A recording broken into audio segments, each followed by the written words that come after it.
Hello, this is Dr. Nelson with Chapter 10, Frog Scottle and Whiz Poppers. By now, Sophie was beginning to feel not only extremely hungry, but very thirsty as well. Had she been at home, she would have finished her breakfast long ago. Are you sure there's nothing else to eat around here except those disgusting, smelly snozcumbers? She asked. Not even a fizzwinkle, answered the big friendly giant.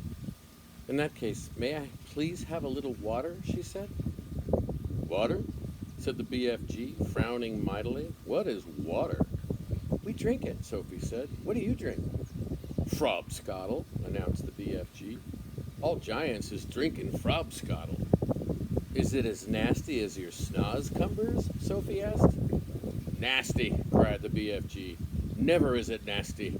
Frobscottle is sweet and jumbly. He got up from his chair and went out to a huge cupboard. He opened it and took out a glass bottle that must have been 6 feet tall. The liquid inside it was a pale green, and the bottle was half full. Here is frobscottle, he cried, holding the bottle up proud and high, as though it contained some rare wine. Delumptious fizzy frobscottle, he shouted. He gave it a shake, and the green stuff began to fizz like mad. But look, it's fizzing the wrong way, Sophie cried.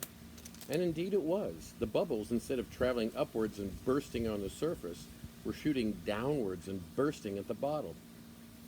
A pale green frothy fizz was forming at the bottom of the bottle. What on earth is you meaning the wrong way? Asked the BFG. In our fizzy drinks, Sophie said, the bubbles always go up and burst at the top. Upwards is the wrong way, cried the BFG. You mustn't ever be having the bubbles go upwards. That's the most flush, bunking rubbish I is ever hearing. Why do you say that? Sophie asked. Why is you asking me why? Cried the BFG, waving the enormous bottle around as though he were conducting an orchestra. You was actually meaning to tell me you cannot see why it is a scrawny mistake to have the bubbles flying up instead of down? You said it was flush bunking. Now you say it's scrawny. Which is it? Sophie asked politely. Both, cried the BMG. It is a flush bunking and a scrawny mistake to let the bubbles go upwards. If you can't see why, you must be as quacky as a duckhound. By Ringo, your head must be so full of frog squinkers and buzzwangles, I is frittered if I know how you can think at all. Why shouldn't the bubbles go upward? Sophie asked. I will explain, said the BFG, but tell me first, what you name is you calling your frobscottle by? One is Coke, Sophie said. Another is Pepsi. There are lots of them. And all the bubbles is all going up? They all go up, Sophie said. Catastrophe, cried the BFG. Up-going bubbles is a catastrophe disastrophe. Would you please tell me why? Sophie said. If you listen carefully, I'll try to explain, said the BFG. But your brain is so full of bug whiffles, I doubt if you'll ever understand. I'll do my best, Sophie said patiently. Very well, then. When you was drinking this cokey drink of yours, said the BFG, it is going straight down into your tummy. Is that right, or is it left? It's right, Sophie said. And the bubbles is going also into your tummy, right or left? Right again, Sophie said. And the bubbles is fizzing upwards? Of course, Sophie said. Which means, said the BFG, that they will all come swish-whiffling up your throat and out of your melch and make a foulsome, belchy burp. That is often true, Sophie said. But what's wrong with a little burp now and then? It's sort of fun. Burping is filthsome, said the BFG. Us giants is never doing it. But with your drink, Sophie said, what was it you called it? Frobscottle, said the BFG. With frobscottle, Sophie said, the bubbles in your tummy will be going downwards, and that can have a far nastier result. Why nasty? Asked the BFG, frowning. Because, Sophie said, blushing a little, if they go down instead of up, they'll be coming out somewhere else with an even louder and ruder noise. A whiz popper, cried the BFG, beaming at her. Us giants is making whiz poppers all the time. Whiz popping is a sign of happiness. It is music in our ears. You surely is not telling me that a little whiz popping is forbidden among human beings? It's considered extremely rude, Sophie said. But you is whiz-poppin', is you not, now and again? Asked the BFG. Everyone is whiz-popping, if that's what you call it, Sophie said. Kings and queens are whiz-popping. Presidents are whiz-popping.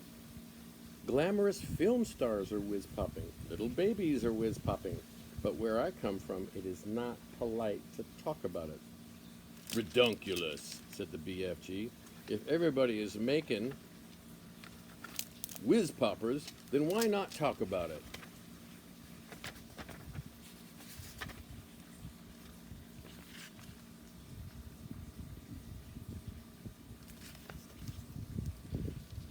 We is now having a swiggle of this delicious frobscottle, and you will see the happy result. The BFG took the bottle, shook the bottle vigorously. The pale green stuff fizzed and bubbled. He removed the cork and took a tremendous gurgling swig. It's glummy, he cried. I love it. For a few moments, the big friendly giant stood quite still, and a look of absolute ecstasy began to spread over his long, wrinkly face. Then suddenly the heavens opened, and he let fly with a series of the loudest and rudest noises Sophie had ever heard in her life. They reverberated around the walls of the cave like thunder, and the glass jars rattled on their shelves. But most astonishing of all, the force of the explosions actually lifted the enormous giant clear off his feet like a rocket.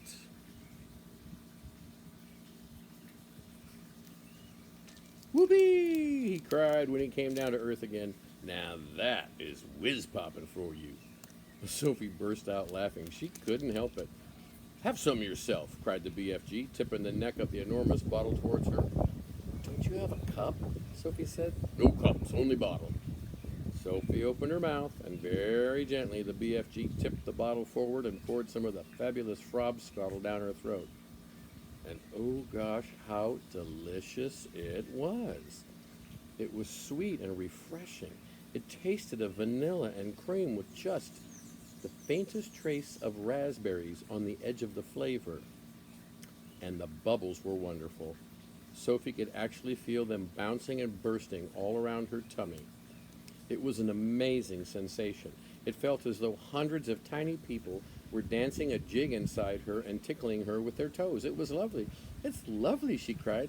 Just wait, said the BFG, flapping his ears.